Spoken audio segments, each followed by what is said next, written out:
Before his death, he would throw big Halloween parties every year at his house, as his parents routinely flew to New York every year to attend their own friend's party. He was always a big Halloween freak, so the whole house was littered with truly horrifying props that we all knew Nick spent way too much money on. He even put up giant walls of cardboard and covered them with wallpapers to create a haunted maze of sorts. I want to keep this story PG-13 rated, so I'll skip the weed, beer, LSD, and sex and get right to the part where things got bad. I'll admit, we weren't in our right minds. None of us were. Anyone who came to Nick's parties knew what went down. Me, Nick, and a few other guys, Vinny G, Joey, and Q, were upstairs in Nick's room smoking a bong when we heard two steady, loud bangs come from downstairs. Nick clumsily but panickingly rushed to open the door and see what was going on. There were sounds of screaming of both guys and girls. I remember quite clearly it sounded as if there were a crowd of people screaming for their lives down there. We all called Nick to come back in and shut the door. Even under the influence of drugs, we all knew what was going on. Nick ran back inside and shut the door quickly but also quietly, locking it behind him. He turned to us and had on the facial expression of someone who had just witnessed murder. "What did you see?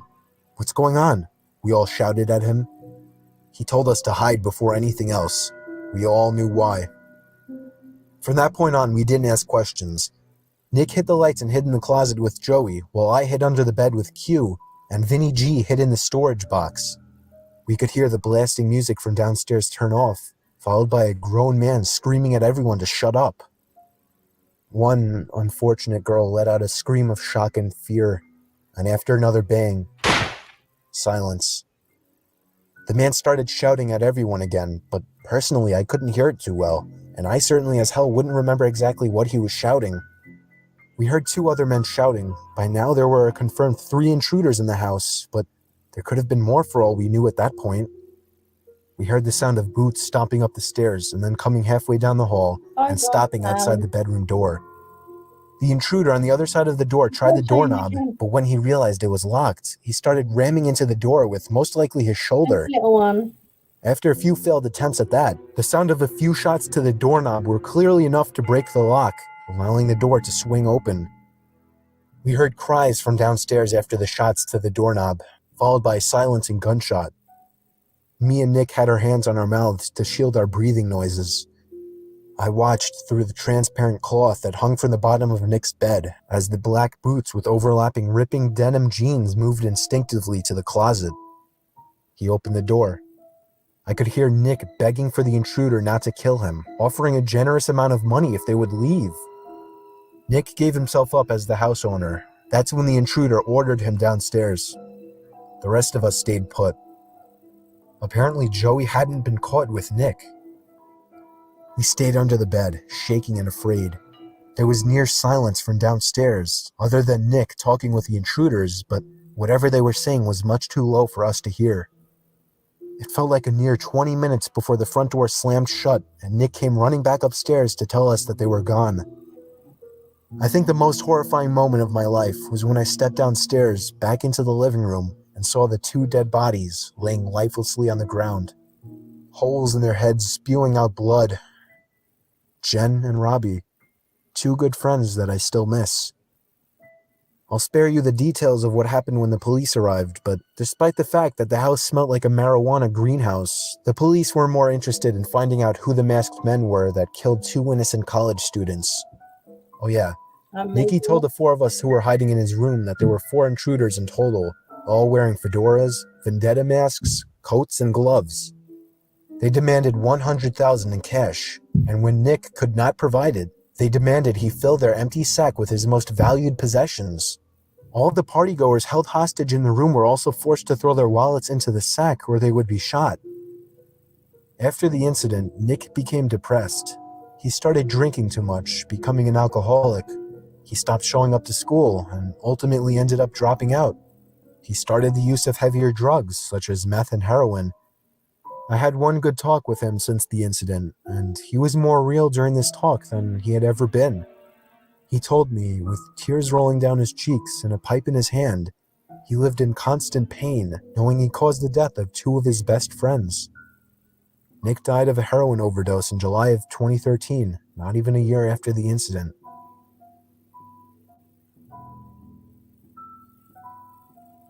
It was my first Halloween living in my own house away from my parents. I live in a small corner house with a basement but no upstairs, a house my parents paid half for. It was 11 o'clock at night. I was sitting in the living room watching scary Halloween movies when I found myself getting up to answer a knock at the door. But then I stopped and thought, who could be at the door at 11 p.m.?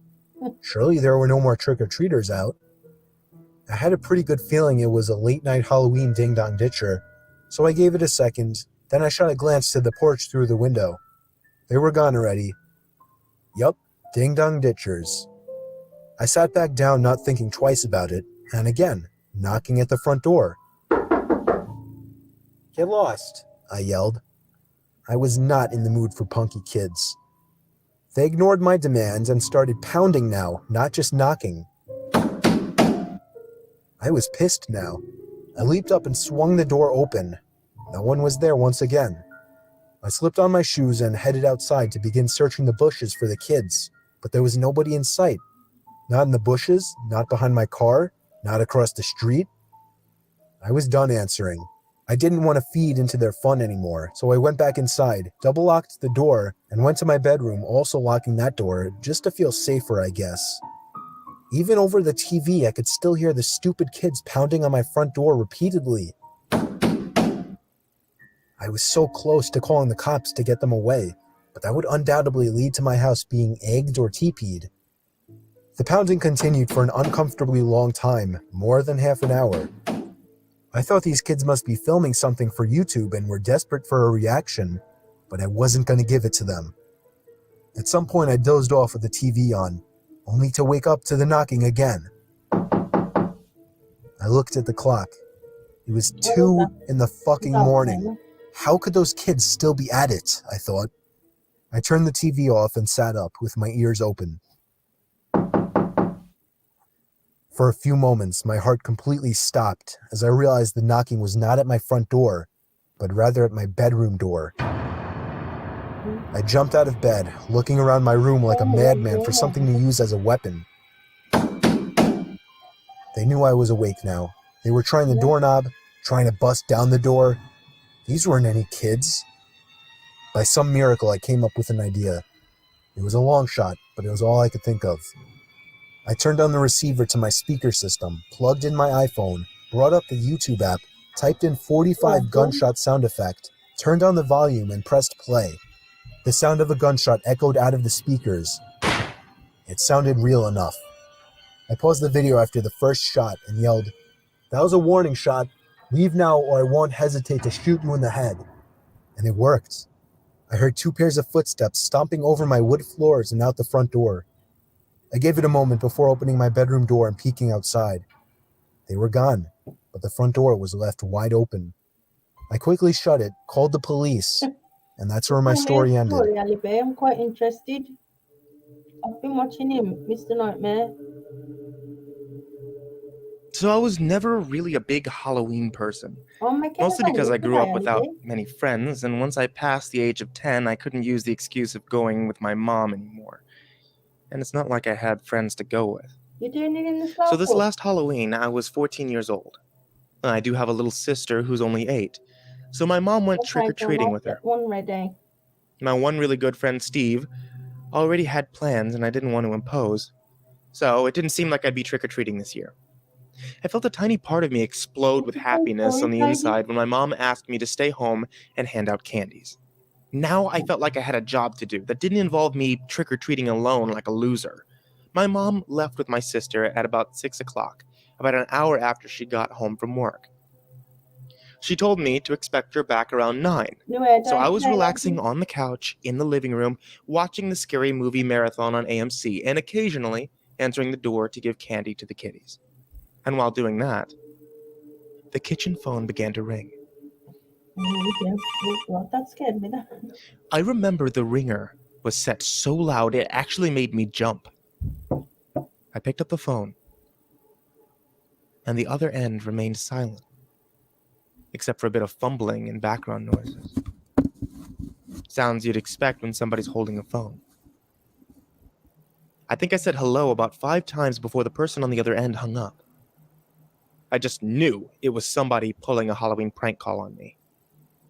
What else could I do but ignore it? That worked well enough for the next few minutes of watching TV, answering the phone until the phone rang again. Nice. Same unknown number coming up on the caller ID. I wanted to see where this was going. So I picked it up once more. This time I could hear a very faint breathing on the other end. "All right, Steve, I know it's you," I said into the phone. They hung up. By this point, I didn't want to say I was scared, but I was for sure a bit uneasy. Yeah. It was a long time before that phone rang again. It was getting later, darker, and the doorbell seemed to be ringing less and less. I was watching the original Friday the 13th when it happened again. The sound of that phone ringing had become sickening, as I knew who it would be, or rather, I didn't. For some reason, I gave in again and picked up. And once again, silence. Other than the faint breathing and fumbling of the phone. It was like this for almost half a minute before they finally spoke in an exaggerated deep voice. "I'll be paying you a visit tonight." I had enough of this joke. I told them to fuck off and hang up the phone, promising to myself not to pick it up again. I'd say about half an hour later, out of the blue, all the power in the house was cut. The lights went out. The TV turned off. Complete darkness. I stood up, now frozen in fear, when loud and angry thumping came from the front door. I completely lost it and began screaming like a girl, but there was something coming from outside. Laughter. I recognized that laughter. I opened the door and there he was. Stephen. I shoved him nearly down the steps out of anger. "So, that was you who made those dumb phone calls?" I asked. He nodded while laughing. "I didn't sound like you on the phone. Let me hear you do that voice again," I said. "What?" He seemed confused. "I didn't say anything, you idiot. I just called and did that heavy breathing." I thought he was lying at first. But then my heart dropped. I had him follow me to the fuse box outside. Just as I feared, it had been opened and all the wires had been snipped. I think we ran faster than any Olympic champions back into the house. I called my mom, who told us to stay inside and wait for the police, who she then called. The call was traced to a payphone outside of a nearby bar.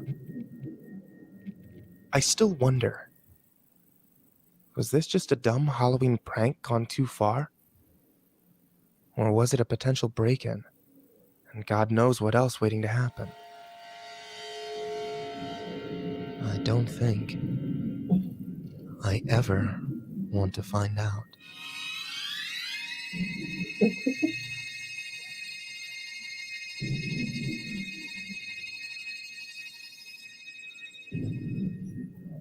When I was younger, my friends and I went trick-or-treating every year. This one particular year, as we were trick-or-treating, we passed a man who stood still with a mask on, holding a lantern. As we walked past him, he turned his whole body around and followed us with his eyes. We were creeped out, but there were plenty of people around, so we made our way to the next house. My friends and I saw him over and over again as we made our way from house to house. He seemed to be following us in typical horror story form. We walked so slow, we couldn't figure out how he kept up with us.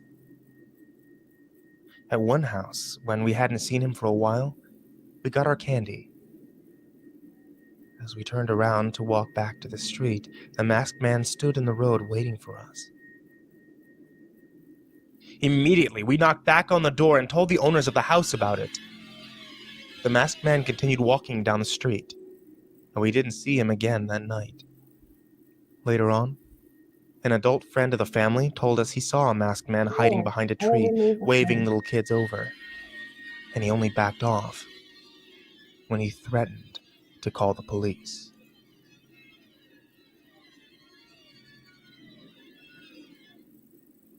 I was trick-or-treating with my friend Casey. We were both 11 years old at the time. We were walking across a small wooden bridge over a small river that many called Jack Winkle River when a black Jeep pulled up on the other side of the bridge, basically blocking our way. We turned around and hurried away. We were the types of kids to obey the stranger danger rules. We could hear the windows of the Jeep rolling down, and a man with a raspy smoker's voice called for us to come back. He was yelling for help, asking us for directions. I yelled sorry, and we continued to hurry away. The Jeep couldn't fit over that small bridge, so it pulled away and drove down the road on the other side. We thought we had made our escape from the creepy driver, when here came an SUV barreling around the corner and down the street, slamming on the brakes in front of us. Once again, the driver rolled down the windows. Now with them right next to us, we could see there were 2 passengers in the car as well. An old guy with gray curly hair and a mustache in the backseat, who also had a raspy smoker's voice, told us to get in the car, that they have free bags of candy. The Jeep banged a 3-point turn and tailed us wherever we went. At one point, the Jeep finally accelerated past us, came to a stop, and the back and front passenger side doors opened, and the 2 creepy men stepped out lunging at us. We dropped our bags of candy and ran straight for my house, which was in sight now. We rang the doorbell desperately at least 20 times. The old men that were chasing us couldn't run fast, and when they saw us running to my house, they turned back. My mom opened the door, and we screamed and pointed at the Jeep that was backing away in the other direction. She shoved us inside and locked the door and called the police like any mom would. She reported the black Jeep with 3 men inside, older looking, raspy voices, and any other descriptions we gave. My mom was freaking out all night, worried about the fact that they knew where we lived now. My dad tried to calm her, but she couldn't calm down. Ultimately, the police agreed to send an unmarked police car to stay out front and keep guard for 3 hours. That made my mom feel a little better, but what made us all feel better was when my dad woke us up to see the flashing red and blue lights outside of the unmarked police car. They had pulled over an SUV, a black Jeep, and 3 men were in cuffs. The 3 old creeps that tried to kidnap me and Casey. My dad went outside to talk to the officer and most likely confirmed that those were the men. Me and Casey went to the doorway and screamed at the men for their attention. They looked, and we both gave them the finger. My mom then pulled us back in and shut the door, sending us to bed. It went from the worst night of both of our lives to ultimately the best night of our lives. This story took place on Halloween night. I took my 7-year-old daughter, Jamie, trick-or-treating for a few hours, and when we got back, I cooked dinner, we watched TV together, and then I sent her to bed. I was feeling especially tired that night, so I brushed up and went to sleep. Shortly after, my daughter entered the room and told me there was someone in her closet. I assured her there was no one in her closet. She asked to sleep with me, but I once again assured her that she was safe in her room. She reluctantly went back to her room and shut the door. I made a mental note that if she came back again, I would walk her to her closet and show her that there's no one in there. Surely enough, 5 minutes later, she came back. I asked her why she thought there was someone in her closet. She responded saying she heard someone moving around and things falling over. Honestly, when she said that, it kind of made my heart jump for a second. I walked her to her room and turned on the lights. I jokingly asked, "Is anybody in there?" We stood and listened. I didn't expect to hear anything. There it was, a thud from inside the closet. I screamed at Jamie to run to the neighbors and call the police. As she did, I swung the door open and was shocked to find the neighbor's son, Randy, sitting on top of my daughter's Lego box. I grabbed him by the collar of his shirt and yanked him up aggressively. I walked him angrily back to his parents' house next door and found Jamie ringing the doorbell. When they answered, I shoved him inside right into his father and explained everything. I told him I wouldn't press charges, but if I ever caught him near my daughter again, they would all be sorry. Randy's dad, Mark, slapped him across the face, then asked me to come inside to allow Randy to explain himself. Me and Jamie both went inside. Apparently, while I was taking Jamie trick-or-treating, he had snuck into our house through an open window and hid in her closet with his friend Daryl. I asked him if this Daryl kid was still in my house. He said yes. I told Jamie to wait with Mark while I ran back into my house, and right as I entered, there he was. This Daryl kid, uglier and shadier looking than Randy. He had my daughter's underwear in his hand. Yeah. What I did next was completely out of fatherly protective anger. I grabbed the little shit by the throat and threw him to the What floor, again? slapping him 4 times in the face, then hesitantly allowing him to get up and leave. The only reason I didn't call the police was because of my close friendship with Mark. But I made my point very strongly that if they ever so even waved to my daughter again, they would be in the news the next day. We went back to sleep. I let Jamie sleep with me after that incident. She was horrified. The next morning, I found a small drill hole in her closet door. The sick little bastards were spying on my daughter while she slept, at the same time playing with her underwear. Maybe you don't understand the horror of this story unless you're a parent, but there are many days where I think I made a mistake not calling the police. I still can, but nothing has happened since, and I figure I shouldn't create more trouble now. Jamie's 13 now, and that creep Randy has since gone away to college.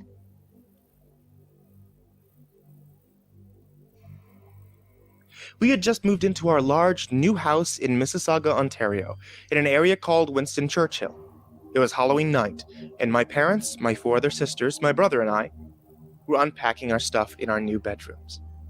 We had just finished and were talking to each other about leaving our old schools and friends behind. My mother called us to do chores. I was really tired since it was 11:30 at night, way past the trick-or-treating buzz, and we had to do chores now? It seemed to take forever, but when I was done, I decided to go to my bedroom and get some sleep. I heard what sounded like footsteps in the upstairs hallway. Thinking it was my brother or sister, I got up to shout at them for bothering me while I was sleeping, but there, as far as I could tell, there was no one there. I rushed down to the basement where my parents, sister, and brother were considerately working. I asked them all if they had been upstairs, and they replied no. Now I was getting pretty freaked out, but I had to believe it was just my imagination and shrugged it off as if it had never happened. I went back to my bed, which was now freezing cold. I had to put on a sweater. It was just too cold. I woke up in the middle of the night around 12:30 a.m., after everyone had gone to sleep. I heard this loud banging sound that seemed to be coming from my parents' bedroom.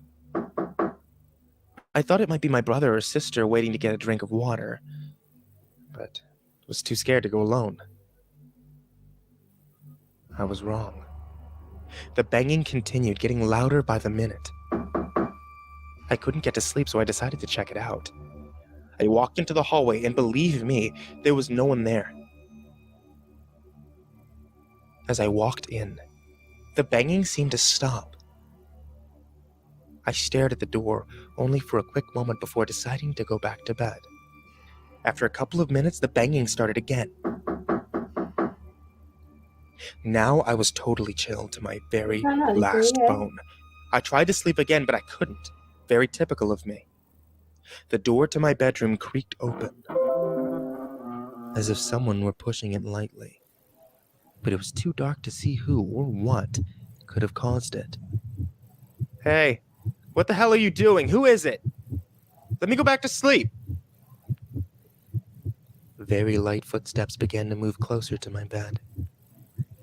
I thought it was one of my sisters, until I turned onto my side after the footsteps stopped and saw a figure standing next to my bed. Malibu, what bed you sleep at? We also.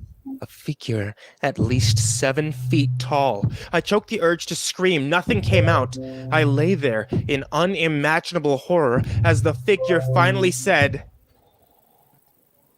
"Boom." That was when I screamed at the top of my lungs and covered my eyes, when my parents thrust open the door to my room and flicked on the light. There was no figure there. There was no figure by my bed. I cried out everything to them, the thumping, the figures. My siblings came into the doorway and watched me freak out. I asked my parents if they heard the knocking on their door. Surely they must have. It was their door after all. But they said there was no knocking. Not that they knew of. They all looked at me like I was crazy. But I know I'm not.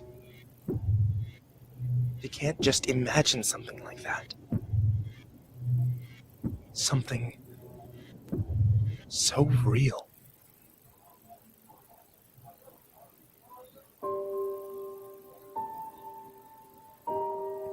I'll never forget this night. I know I won't. It was a few years ago, Halloween night. We were all 20 years old. Right at that age, where going to haunted house attractions is one of the best things to do on Halloween. The attraction was called Scare House Journey to the Basement or something. It was only open for 4 straight years in our town. It was never heard of again. This was its 4th and final year of operation. It was a very high quality and surprisingly scary haunted house. One of the best ones I've been to. This was not a tour guided attraction. It was a group exploration attraction. Basically, a maze where the only way out was to make your way to the basement. Find one of the keys, then find the exit and use the key you found to unlock the door. It was a very unique haunted house, that's for sure. Who could all go to the basement? Unfortunately, it wasn't a good night for us. And you're about to learn why. We started out in the living room of the house. To give as much detail as I can about the room, there was a giant open coffin sitting right smack in the middle of the room. There were very convincing spiderwebs covering just about every inch of every corner of the room. All the furniture was antique and dusty looking, and of course, blood was stained on the creaky wood floor. We could tell right away this haunted house was going to be great. The next room was the dining room. That was where things got creepy. The rooms following the dining room were all very dimly lit by artificial lanterns hooked onto the walls. On several occasions, actors jumped out at us in horrifically convincing costumes as expected. And yet they still got me every time. We actually spent a lot of time going in circles trying to find the basement. This wasn't a real wide open house. It was designed to be like a maze, with many rooms and fake doors. It took a long time for us to finally find the basement door, and I have to admit, I was nervous to go down there. It was completely pitch black down there. We started to think that it might have been an employees-only area where they kept props. It was just too dark down there to see. It was stated many times that no cell phones were allowed while in the attraction, so we couldn't use cell phone screens as lights. If we wanted to get out of there, we had no choice but to go down there. Where? Each step created a creak more painful to the ears than fingernails scratching on a chalkboard. We were all laughing, telling each other how fucking freaked out we were. I had my hands out in front of me as if I was searching for anything in the complete darkness. I banged into somebody and apologized. Who was that? I asked, expecting it to be one of my friends. No answer. Whoever I just bumped into placed their hand on my shoulder, and I took off running and screaming while at the same time laughing. There was something so disturbing about being in that huge pitch-black basement, knowing someone was in there with us. One of my friends thankfully found a key on a desk in the corner of the room. We all ran back upstairs, back to the light, and found the exit door.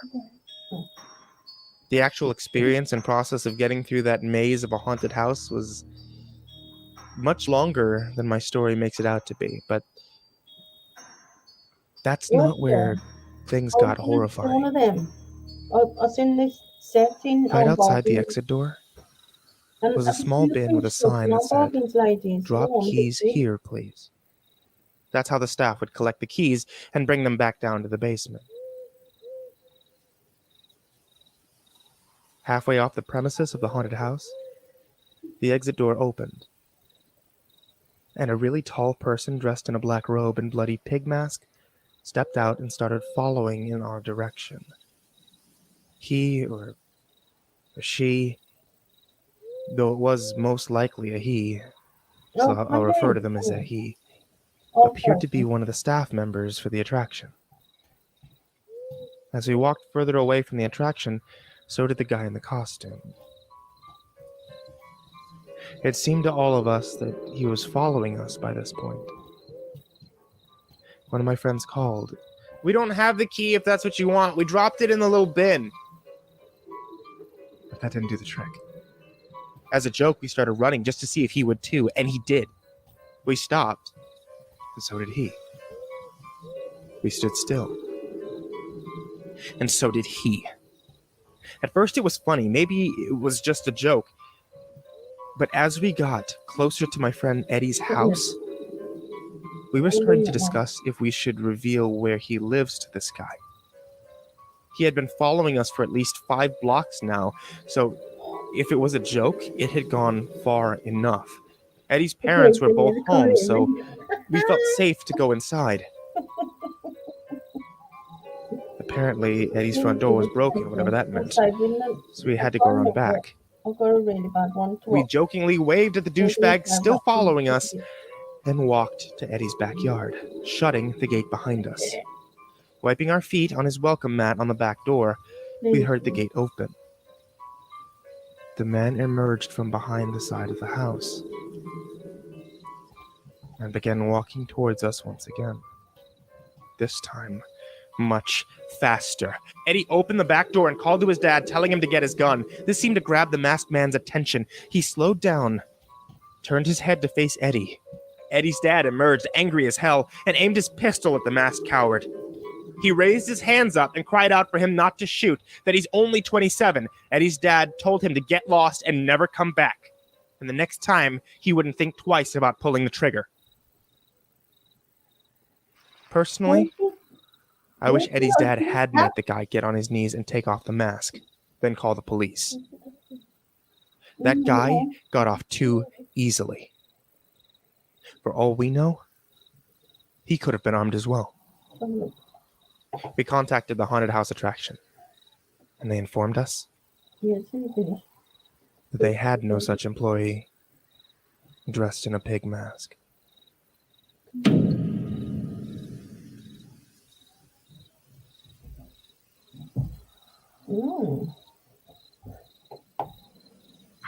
That is interesting.